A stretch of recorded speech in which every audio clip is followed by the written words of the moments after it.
محمد زميلي. امه تعبانه قوي بيقول لك ايه يا ابراهيم؟ 4000 بس؟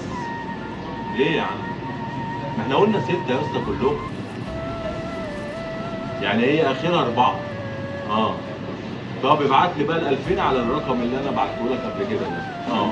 لا ابعتهم لي دلوقتي. مش خلصت وخدت الفلوس؟ طب ابعتهم لي يا باشا. ابعت لي 2000 بقى يلا. ماشي سلام. 2000 جنيه؟ ايوه الحمد لله. حازم استغربت حبيبي. ايه الفلوس؟ امي في المستشفى تعبانه وعايزه اعمل عمليه دلوقتي، تعمل عمليه دلوقتي. طب اجيب لك منين فلوس؟ فاي فلوس، العمليه ب 10000 جنيه، حاول تتصرف. 10000 جنيه؟ طب انا يا ابني معيش ولا جنيه. استغفر اجيب الله لك منين؟ اتصرف لك منين؟ ما تبيع التليفون. هو انا هلاقي مين يشتري دلوقتي؟ يا عم هتصرف لك انا. بكام ده؟ جايبه انت بكام؟ عارف ان انا جايبه ب 20000. ب 20000؟ يا عم اخسر في 5 يبقى ب 15. انت عارف البيع غير الشراء، انت فاهم؟ يا عم اي وانت فلوس، محتاج الفلوس. اي فلوس المهم يلا تكون بالسلامه. طب انا هشوف لك حد كده وعقبال ما انت تشوف هتروح فين واشوف لك حد يشتري. انا راح امضي على ورق. روح يا عم انت، انا بقول لك خلاص في حد يشتري ما تقلقش. بص انا هجيب لك منين؟ قول يا عم. يا وائل عامل ايه؟ خير في ايه؟ اتصلت بيا. محمد زميلي. امه تعبانه قوي بيقول لك تمام؟ فهو محتاج فلوس. فهو معاه عده دلوقتي. هيرضى باي حاجه. العده بقى شويه معاه مستعمله. بقول لك انا جايبها ب 20، وطبعا مش هيبيعها ب 20. تمام. فانت حاول تلخص معاه العده دي على 5. 5000. تمام. هتخلصها معاه ويبقى لنا مصلحه حلوه انا وانت. هنروح نبيعها بطه. واللي يطلع بالنص انا وانت. تمام. ويبقى فيها كرتونتها وكل حاجه. فكره كويسه. وهو محتاج الفلوس. فكره جامده جدا. ايه رايك؟ طب بص، عشان هو بقى ما يلاحظش حاجه او ما يبقاش ان احنا مع بعض، انت هتتصل بيه هتقول له ايه؟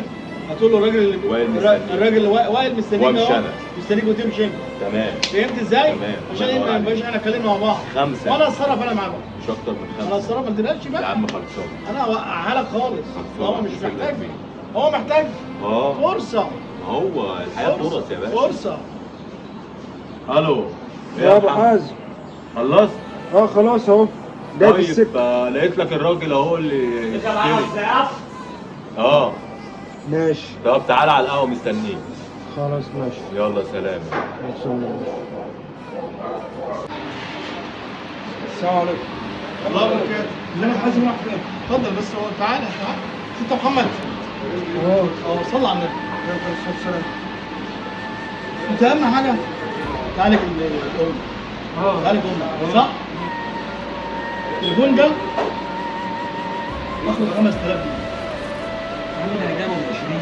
اخره اهو معاه كرتونته ومعاه الشاحن بتاعه علينا. بص لا اخره 5000 جنيه. تمام؟ صدقني انا عارف ان انت مظلوم، بس هي القصه كلها ده ممكن لو قعدت تلف عليه مش هتبيعه لان مفيش حد معاه فلوس دلوقتي. انا معايا 5000 جنيه. جاهز؟ اهو هتعد على طول. كام حاجه عندهم خلاص؟ انا اتصرف انا ب5 جنيه. تمام؟ السلام عليكم. يلا مع السلامه. الشاحن بقى يا وائل. حازم التليفون ده لقطه. التليفون ده اقل من 15 جنيه 15000 جنيه مش هيتباع. يا وائل. ابو حازم عامل يا حبيبي. ايه؟ التليفون ده جامد. بص التليفون ده اقل من 15000 جنيه مش هنبيعه. مصلحه يابا. ماشي. احنا اديناه له ب5 عشان هو محتاج، وال10 بيني وبينك. فاهمك. ال10 بيني وبينك بقى. انا عايز اقول لك بص 10 بيني وبينك. هتاخده دلوقتي اهو عشان انا مش عايز اظهر لمين؟ لصاحب المحل ده. ليه؟ هو انا اتصل يعني ايه بيننا وبين بعض كده ايه في حسابات تانية. ماشي. انت هتروح اكنك بتاع كده. تقول له ده ب 15 واشوف الدنيا فيها. هو 15000 جنيه. هو هيجيب الكلام ده. يلا. هو يوم ما هينزل 5 بس. فاهم حاجه؟ بس كده هو بقى مع السلامه بقى. 100 تاخد ال5 بتوعك ونقسم ايه؟ ال10. تمام. صح كده؟ تمام. عيب عليك، خليك معايا وهنعمل احلى مصالح. ويا ريت بقى مصالح من الشكل تبقى جامده. يلا بقى بسرعه. ماشي هجيلك على طول. اوعى يابا.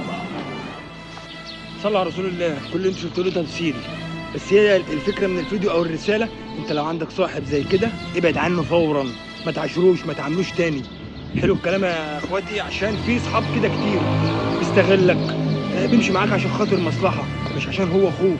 يعني هو لو عرف ان انت مزنوق هيقف جنبك عشان انت اخوه، مش عشان خاطر مصلحته. لكن اللي انتوا شفتوه دوت في صحاب كده كتير، وربنا يبعدنا عنهم دنيا واخره يا رب. وهي دي الرساله من الفيديو، ان انا عايز اوصل لكم مش كل صاحب بيتصاحب زي ما بيقولوا، لا في صحاب ولاد اصول، وفي صحاب لا مؤاخذه. واللي يمشي معاك على مصلحه ما تمشوش تاني، ما تمشوش خالص اصلا، لان المصلحه ما بتدومش، اللي بيدوم ابن الحلال الصاحب الكويس.